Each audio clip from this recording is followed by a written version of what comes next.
દાહોદ જે આદિવાસી વસ્તીની બાહુલ્યતા ધરાવતો જિલ્લો છે ત્યાં સ્માર્ટ સિટી પ્રોજેક્ટ અંતર્ગત આદિવાસી સમાજની રહેણીકરણી અને સંસ્કૃતિને પ્રદર્શિત કરતું એક મ્યુઝિયમ બનાવવામાં આવ્યું છે। આ મ્યુઝિયમનો મુખ્ય હેતુ આધુનિક યુગમાં વિસરાતી જતી આદિવાસી સંસ્કૃતિ પ્રત્યે નવી પેઢીમાં જાગૃતિ લાવવાનો છે।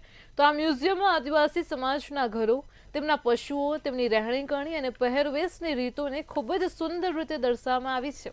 આ આદિવાસી મ્યુઝિયમને જનતા માટે ખુલ્લું મૂકવામાં આવ્યું છે।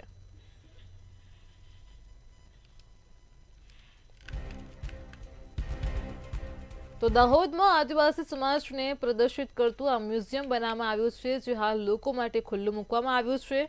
આ મ્યુઝિયમમાં આદિવાસી સમાજને લગતી અનેક પ્રકારની જે પ્રોજેક્ટ અંતર્ગત તેનું લોકાર્પણ થયું છે।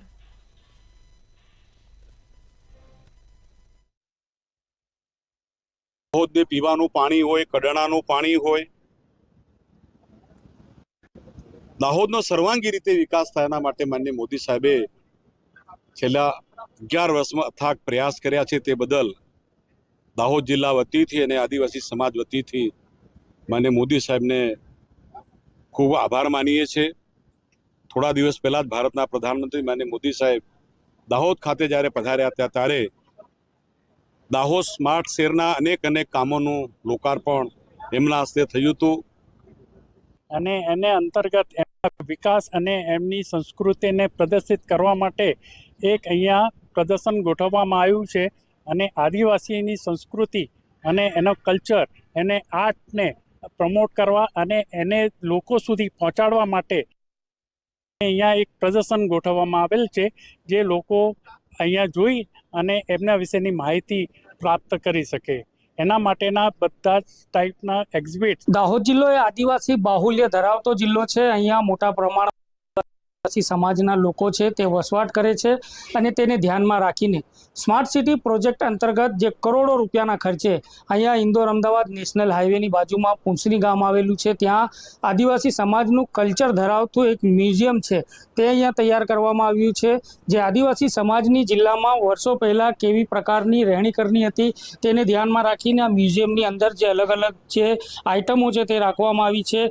આપ જોઈ શકો છો જે પ્રમાણે અહીંયા આદિવાસી સમાજનું જે કલ્ચર ઊભું કરવામાં આવ્યું છે, એ કલ્ચરને લઈને અહીંયા ડિઝાઇનર છે અમારી સાથે। એ ડિઝાઇનર અમદાવાદથી આવેલા છે, પ્રફુલભાઈ છે અમારી સાથે। અમે તેમનાથી જ જાણવા માંગીશું, પ્રફુલભાઈ, આદિવાસી સમાજનું જે સ્માર્ટ સિટી અંતર્ગત જે મ્યુઝિયમ તૈયાર કરવામાં આવ્યું છે તેને લઈને આપ શું કહેશો? મ્યુઝિયમ કેવા પ્રકારમાં અને કેવી રીતે તૈયાર કરવામાં આવ્યું છે?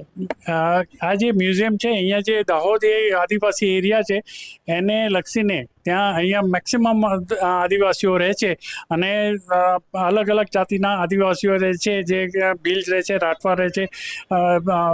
એ લોકોનો અહીંયા આગળ કેવી રીતના ટાઈપના ઘરમાં આજથી વર્ષો પહેલાં, હવે તો એ લોકો સારા ઘરોમાં રહે છે, પણ હવે ત્યાંથી 50 વર્ષ પહેલાં એ કઈ ટાઈપની સંસ્કૃતિ હતી એ લોકોની એ દર્શાવતા અહીંયા આગળ ઘરો તૈયાર કરવામાં આવ્યા છે। આપ જોઈ શકો છો પાછળ આ એક રાઠવા કોમ્યુનિટીનું ઘર છે, જે એને એ લોકોની આર્ટ જે છે રાઠવા પિથોરો, જે એ લોકો ભીત ચિત્ર બનાવે છે, જે એમની એક કોઈ બાધા માનતા હોય છે અને એમની કોઈ સારું કામ પૂરું થાય તો એ લોકો બાધા માને અને પિથોરો ચિતરાવશે, એ બોલાવશે એવું કહેવામાં આવે છે અને એને પછી એને પૂજા થતી હોય છે અહીંયા આગળ। તો આપ એ જોઈ શકો છો સામે જે છે એ તમારે ભીલનું ઘર છે। આ બાજુ જે મહારાષ્ટ્ર બોર્ડર ઉપર આવેલું જે છે એ કોંકણી આદિવાસી જે છે, દાહોદના સાંસદ જસવંતસિંહ ભાભોરના હસ્તે આજે ખુલ્લું મૂકવામાં આવ્યું છે। આખા જિલ્લામાં જે પ્રમાણે ખાસ કરીને જે મહારાષ્ટ્ર હોય, રાજસ્થાન હોય, ગુજરાત હોય, મધ્યપ્રદેશ હોય, આસામ હોય, આવા જે અલગ અલગ રાજ્યોની અંદર આદિવાસી સમાજ વસવાટ કરે છે અને વર્ષો પહેલાં અંગ્રેજોના સમય કરતાં પહેલાં પણ તેમની રહેણીકરણી કેવી પ્રકારની હતી અને તેને લઈને અહીંયા જે મ્યુઝિયમ છે તે દર્શાવવામાં આવ્યું છે। કેન્દ્ર સરકાર દ્વારા સ્માર્ટ સિટી પ્રોજેક્ટ અંતર્ગત આ મ્યુઝિયમ છે તે તૈયાર કરવામાં આવ્યું છે અને તેનું આજે લોકાર્પણ કરવામાં આવ્યું છે। નઈમ મુંડા, મંતવ્ય ન્યૂઝ, દાહોદ।